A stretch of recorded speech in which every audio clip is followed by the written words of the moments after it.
Siquém e Diná, um relato de desejo e retribuição. Neste capítulo, encontramos um dos eventos mais vergonhosos na narrativa de Israel. Lembramos que Jacó transferiu sua família para um local na terra prometida que não era a preferência de Deus. Parece que Deus exigiu que ele retornasse a Betel, e o tempo que passou na cidade de Siquém causou grande malevolência à sua família.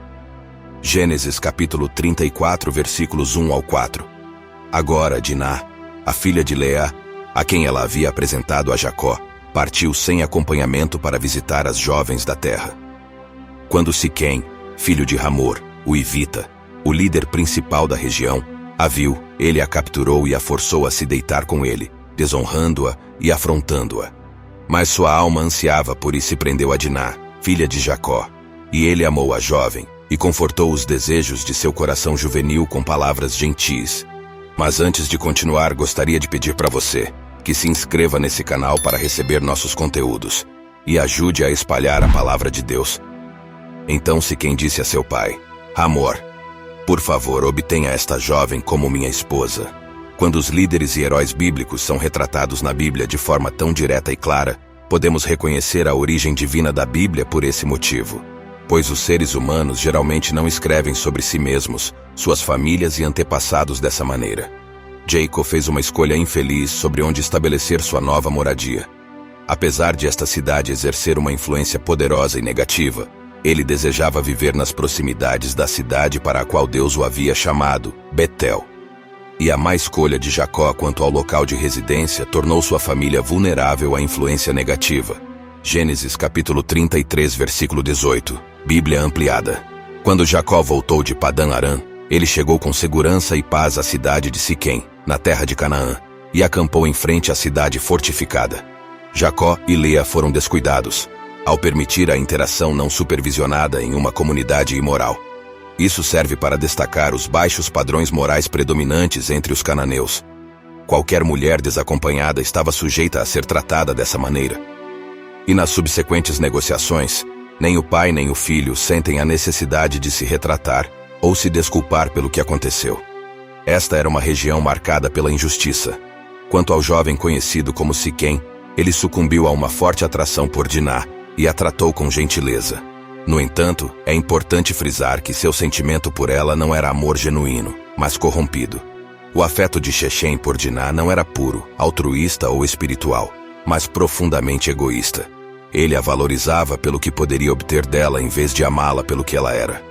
A busca violenta de Shechem por satisfação imediata causou um sofrimento significativo a Diná e teve consequências de longo alcance. Ele estava atraído por Diná, mas isso estava muito longe de ser amor verdadeiro. Agora Jacó ouviu que Siquém tinha desonrado, violado Diná, sua filha, mas seus filhos estavam no campo com o gado. Então Jacó guardou silêncio até que eles voltaram. Mas o pai de Siquém, Hamor, aproximou-se de Jacó para conversar com ele. Quando os filhos de Jacó souberam disso, eles vieram do campo. Estavam profundamente angustiados e furiosos, pois Siquém havia cometido uma ação vergonhosa contra Israel, ao se relacionar com a filha de Jacob, uma coisa que não deveria ter acontecido. Gênesis capítulo 34, versículos 5 ao 7. A recusa de Jacó em agir corretamente em relação à sua família acabou incentivando 2 de seus filhos a cometerem um ato terrível em retaliação. Quando Deus designa líderes que não assumem sua responsabilidade adequada, isso cria um vazio que frequentemente é preenchido de maneira pecaminosa. Lemos, os filhos de Jacó e os homens estavam profundamente entristecidos e extremamente irritados. Nas antigas culturas do Oriente Médio, a preservação da honra da família era tão valorizada a ponto de, às vezes, a violência era empregada para protegê-la. Nessa cultura, a responsabilidade de proteger a irmã era mais relevante para os irmãos do que para o próprio pai. Entretanto, os irmãos de Diná eram conhecidos como jovens cruéis. Gênesis capítulo 34, 8 ao 12, Bíblia amplificada. Mas Hamor falou com eles, dizendo, a alma do meu filho Shechem deseja profundamente sua filha, sua irmã. Por favor, conceda a ele como esposa. E além disso, vamos casar com vocês. Deem-nos suas filhas como esposas, e aceitem nossas filhas para si. Dessa forma, vocês viverão conosco. O território estará aberto para você, para viver, fazer negócios e adquirir bens nele. Shequem também dirigiu-se ao pai de Diná e a Aos seus irmãos. Por favor, conceda-me seu favor, e eu darei a você o que pedir. Peça-me um dote e um presente de noiva generosos, como compensação por renunciar à sua filha e irmã, e eu concederei o que você solicitar. Apenas permita-me ter a garota como minha esposa. A proposta de Shechem de se casar com a filha de Jacob foi um desafio arriscado para a família da aliança. Participar em uniões imprudentes com os cananeus poderia revelar-se particularmente prejudicial para essa família, dado seu papel significativo no plano redentor de Deus. O resultado poderia ser a eventual e completa assimilação da família de Jacob na cultura cananeia. Assim, você deve habitar conosco, viver e fazer negócios aqui. A sobrevivência desta família de aliança, como uma comunidade distinta, estava em perigo. Lemos: darei o que você me disser.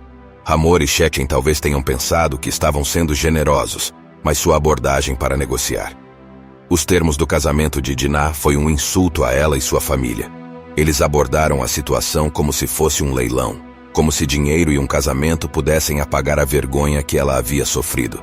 Gênesis capítulo 34, versículos 13 ao 17, Bíblia amplificada.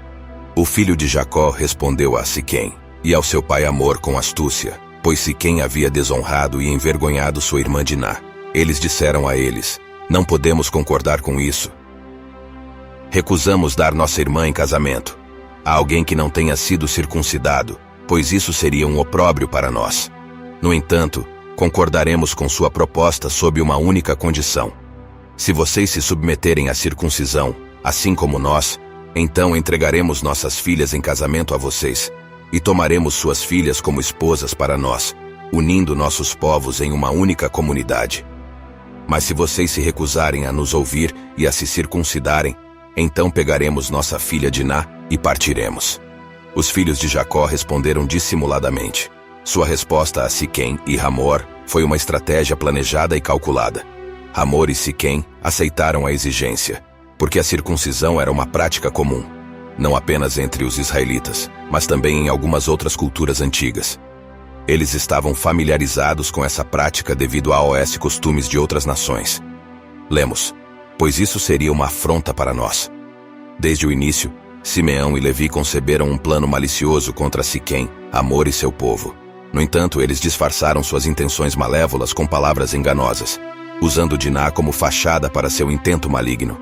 Sentiram-se justificados porque os homens de Siquém haviam desonrado Diná, sua irmã, mas distorceram o sinal da aliança de Deus para seus próprios fins violentos. Gênesis capítulo 34, versículos 18 ao 24, Bíblia amplificada. Suas palavras pareceram sensatas para Hamor e seu filho Siquém, e o jovem não hesitou em aceitar a proposta, pois estava apaixonado pela filha de Jacó. Ele agora desfrutava de maior respeito e estima do que qualquer outro na residência de seu pai. Assim, Hamor e seu filho Siquém chegaram ao portão da cidade fortificada, onde os principais habitantes se reuniam, e dirigiram-se aos cidadãos dizendo: esses homens têm se mostrado pacíficos e amistosos conosco, portanto, permitam que eles vivam nesta terra e realizem negócios nela, pois este território é suficientemente amplo para abrigar a todos nós. Tomemos suas filhas como nossas esposas e ofereçamos nossas filhas em casamento a eles. Entretanto, há uma única condição que eles nos impõem: que aceitemos que vivam entre nós e que nos unamos como um único povo, desde que todos os homens entre nós se submetam à circuncisão, assim como eles já o fizeram. Não seriam então seus rebanhos e posses nossos? E todos os seus animais passariam a ser nossos, se concordássemos? Vamos aceitar suas condições e fazer como solicitam. Então eles permanecerão entre nós. E todos os cananeus que saíram do portão da cidade ouviram e ponderaram as palavras de Hamor e Siquém, e todos os residentes daquela cidade submeteram-se à circuncisão. Hamor e Siquém aceitaram o plano, apesar do sacrifício que isso exigiria. Shechem estava profundamente atraído por Diná, e estavam dispostos a fazer parte de uma família grande, próspera e influente. Lemos: ele era mais respeitado do que qualquer outro na casa de seu pai. Naquele tempo e contexto, Shechem era tido como sendo mais respeitado do que outros cananeus.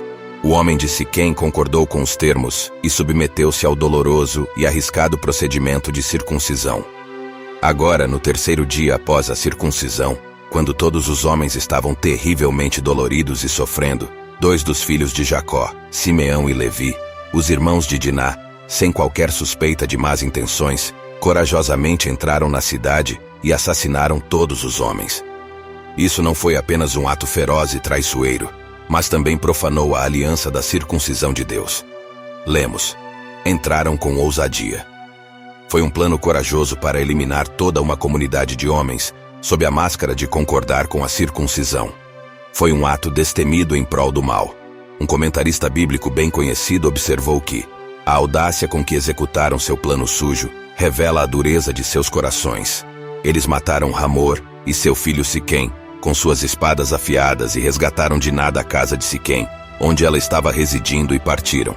Em seguida, os outros filhos de Jacó se juntaram a Os que foram mortos e saquearam a cidade, como resposta à contaminação e desonra de sua irmã.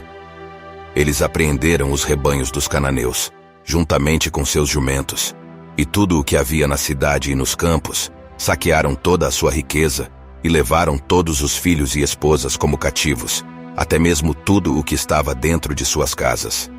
Os filhos de Jacó justificaram esse ato de violência e roubo, alegando que sua irmã e família haviam sido desonrados. No entanto, a punição aplicada foi excessiva.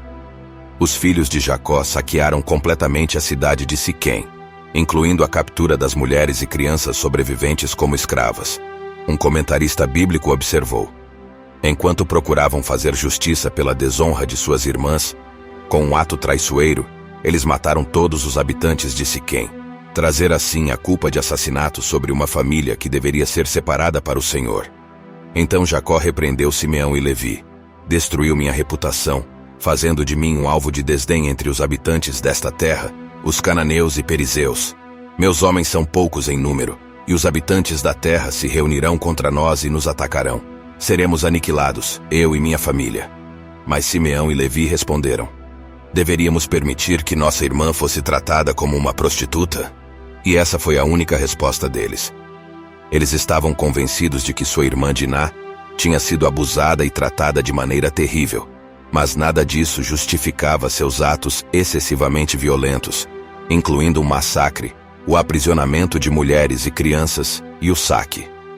Jacob estava preocupado com as consequências desse ataque, pois temia a capacidade deles de estabelecer uma presença duradoura naquela terra. Ele receava que os outros cananeus nas proximidades, que eram consideravelmente mais numerosos do que eles, se vingassem. Jacó parecia desconfiar que Deus cumpriria sua promessa de manter sua família naquela terra.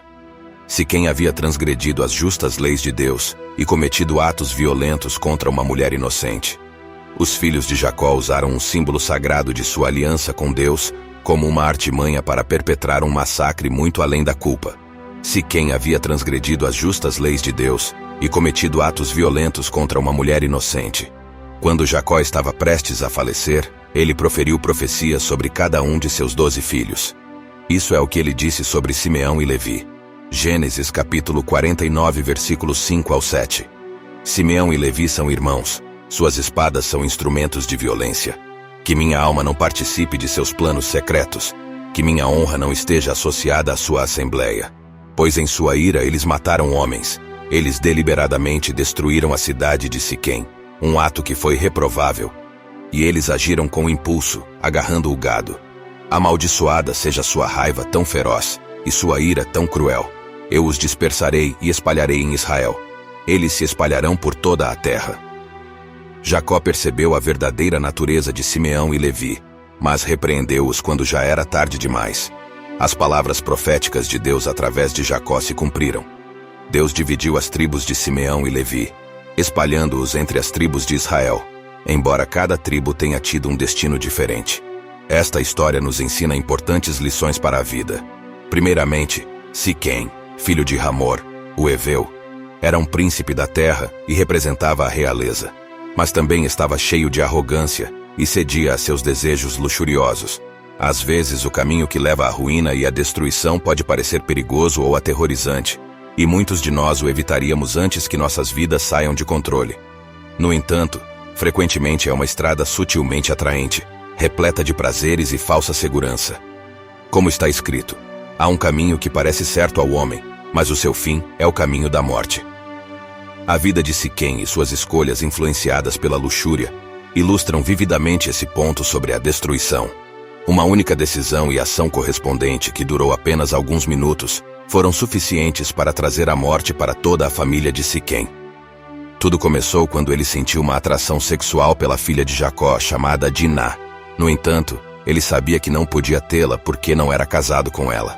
Ao invés de seguir o caminho adequado de buscar a mão dela em casamento, ele optou por satisfazer seus desejos sexuais. Essa escolha levou a uma grande destruição. A realidade é que o pecado nunca traz honra. Ele só traz desonra, pois os resultados do pecado são sempre a morte. O caminho destrutivo, cheio de armadilhas, traçado pelo próprio diabo, pode prometer muito, mas no final só oferece a morte.